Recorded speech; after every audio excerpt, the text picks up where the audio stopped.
안녕하세요. 현실주의자입니다. 연휴는 잘 보내셨나요? 저는 일정이 있어서 휴가를 좀 썼습니다. 그래서 좀 늦게 인사드리는데요. 최근에 좀 이슈가 많았습니다. 채권 금리부터 시작해서 거기에 지금 전쟁까지 나버렸죠. 그래서 지금 다들 좀 패닉이실 것 같습니다.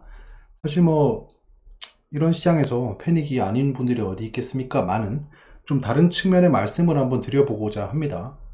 사실 뭐 저랑 지금 소통하고 계신 분들한테는 미리미리 의견을 좀 드리긴 했었는데 전쟁과 주식시장의 관계가 어떤가에 대해서 한번 정의를 해보겠습니다. 이거는 제가 전쟁이 날 때마다 분석을 했던 거라 이번에 좀 간단하게 정말 복잡하지 않고 간단하게 좀 설명을 해보려고 해요. 최근에 채권 금리 이슈 때문에 가뜩이나 힘들었는데 갑자기 전쟁이 나버렸죠. 지금 시장은 우선 조정 기간입니다. 이건 지속적으로 말씀드렸었죠. 채권 금리니 뭐니 지금 거의 다 화이트 스완이에요. 그러니까 예측 범위 내에 있는 악재라는 겁니다. 늘 보던 거잖아요. 지금 금리, 그 다음에 물가, 그 다음에 뭐 테이퍼링 이런 것들이 갑자기 나온 이슈가 아니잖아요. 점도표도 계속 보고 있고 파월 의장도 계속 얘기하고 있고 이게 화이트 스완이란 겁니다. 그러니까 하얀색 그 스완이면 백조잖아요. 블랙 스완이라고 하면 뭔가 거무튀튀한 애가 오는 거예요. 그래서 예측되지 않은 애들을 블랙 스완이라고 합니다. 블랙 스완이 아닌 이상 급락하지 않습니다. 한 가지 잘 분석한 자료가 있어요. 이걸 가만히 보시면 전쟁 발발 전후에 ETF의 흐름이에요. ETF의 흐름. S&P 500이죠. 자, 지금 예측된 전쟁이라고 하고 있어요. 2차 세계대전은 뭐 예측된 전쟁이라고 정의하고 있더라고요.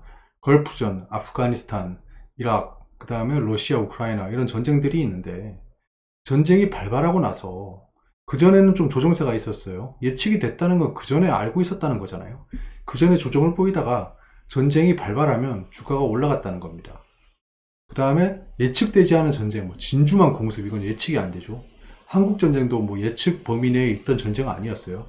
걸프전 이런 것들. 그때는 좀 주가가 한 달 정도는 급락하는 모습을 보여요. 그리고 나서는 다시 반등하고 간다. 걸프전 같은 경우에는 뭐 오일 쇼크 같은 것도 발생해서 좀 하락이 오래 갔지만 그 뒤에는 좀 상승한다는 겁니다. 보시면 전쟁과 주가의 관계는 그냥 멀리서 보면 이렇다는 겁니다. 이 누가 매핑을 잘 해놨던데 사실 뭐 알아볼 수 있는 전쟁이 몇 개 없을 거예요. 사실 전쟁이 나도 잘 모르거든요. 근데 지금 다들 주식 투자를 하고 계시니까 이런 거에 민감해지신 거예요. 생각해보면. 사실 뭐 어디 군소 전쟁이 나도 모르고 사시는 분들 훨씬 많습니다. 지금 이스라엘 전쟁이 난 것도 모르시는 분들이 많을 거예요. 자, 보시면 뭐 몇 개 보이죠? 뭐 월드워 2, 2차 세계대전도 있잖아요. 어찌되었건 멀리서 보시면 주식은 계속 상승해 왔죠. 이건 제가 지속적으로 말씀드리는 거예요. 금리건 뭐 난리건 그다음에 뭐 코로나건 주식시장은 상승해 왔다는 기조가 계속해서 있었잖아요. 아무리 하락을 해도 상승해 왔습니다. 러시아 우크라이나 전쟁은 최근에 아시죠? 이라크 워, 우크라이나 크림반도 사태도 있었죠. 그러니까 정말 메이저 스트림에 타격을 주는 전쟁이 아닌 이상 잠깐의 조정도 거의 없어요. 근데 좀 미국이라든가 그 다음에 글로벌 정세에 영향을 줄 만한 전쟁이 발생하면 주가가 좀 당분간 조정을 보인다는 거죠. 하지만 멀리서 봤을 땐 그 조정 이후에 오히려 큰 상승을 불러왔다는 겁니다. 그러니까 야, 전쟁이랑 주가가 어떻게 관계돼? 라고 했을 때 야, 전쟁 나면 주가 오른데 이게 아니고 전쟁이 주가에 그렇게 큰 영향은 주지 않는데 전쟁이 발생하고 나서 상승하는 경향이 있더라 라고 판단할 수 있는 거예요. 순간적인 충격은 있겠죠. 근데 아이러니하게도 최근에 우리 괴롭혔던 채권 수익률이 전쟁이 나면 바로 하락을 합니다. 하락을 해요. 예, 미국 채권이 안정적이기 때문에 인기가 갑자기 많아지겠죠. 이렇게 되면 뭐 음모론자들도 굉장히 많잖아요. 왜 갑자기 이런 상황에 또 전쟁이 나지? 재밌어요. 흘러가는 게.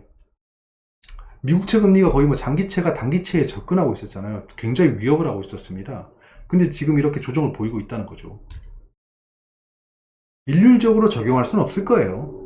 근데 우리는 이렇게 생각할 수 있는 거죠. 데이터 기반으로 생각했을 때 전쟁이 나면 주식시장이 망하지는 않았구나. 오히려 기회가 됐던 적이 많았구나 라고 생각할 수 있는 거예요.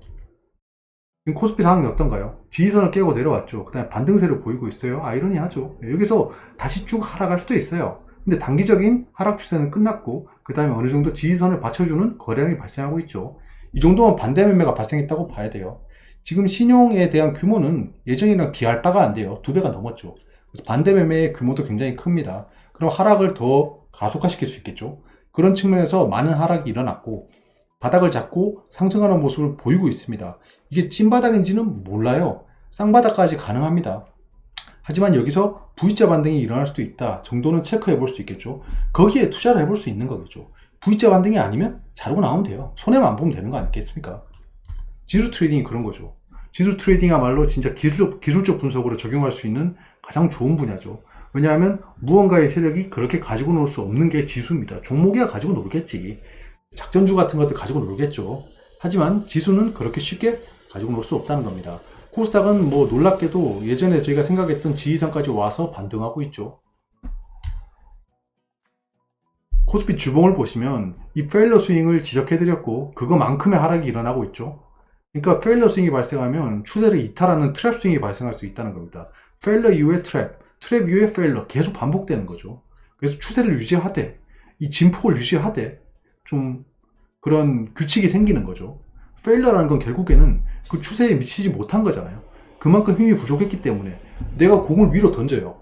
쭉 던지다가 그 다음에 좀 더 약하게 던져요. 약하게 던지면 더 올라가겠죠. 근데 힘이 빠졌다는 거잖아. 그럼 더 하락한다는 거죠. 그게 페일러 스윙의 원리입니다. 아, 상승하는 힘이 붙여졌구나. 즉 매도세가 강해졌구나가 페일러 스윙인 거예요. 그럼 더 하락할 수 있겠죠. 매도를 할 만한 이유가 발생했다는 거잖아요, 시장에. 그래서 저는 어떻게 대응하고 있냐라고 하면 단기적으로 아까 말씀드렸다시피 전쟁이 나면 뭐 주가가 하락할 수도 있어요. 하지만 이거를 기회 삼아 상승하는 경우도 있었다는 겁니다. 그거를 생각하고 대응해 보는 거죠. 코스닥 150 레버리지를 들어갔습니다. 그래서 거의 하락이 끝나갈 때쯤 그 매수를 집중했어요. 집중해서 지금 현재는 수익권에서 보유하고 있습니다. 보유하고 있어요. 팔진 않았습니다. 여기서 제가 매수한 능력까지 떨어질 수 있어요. 그럼 거기까지 기다려 보는 거죠. 이 매수한 능력을 깨고 내려간다? 그러면 그냥 자르고 나오는 거예요. 손해만 안 보면 되지 않습니까?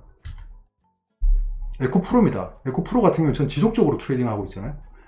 여기서부터 하락한다고 말씀드렸다가 욕을 좀 많이 먹었었는데 지금 많이 하락했죠.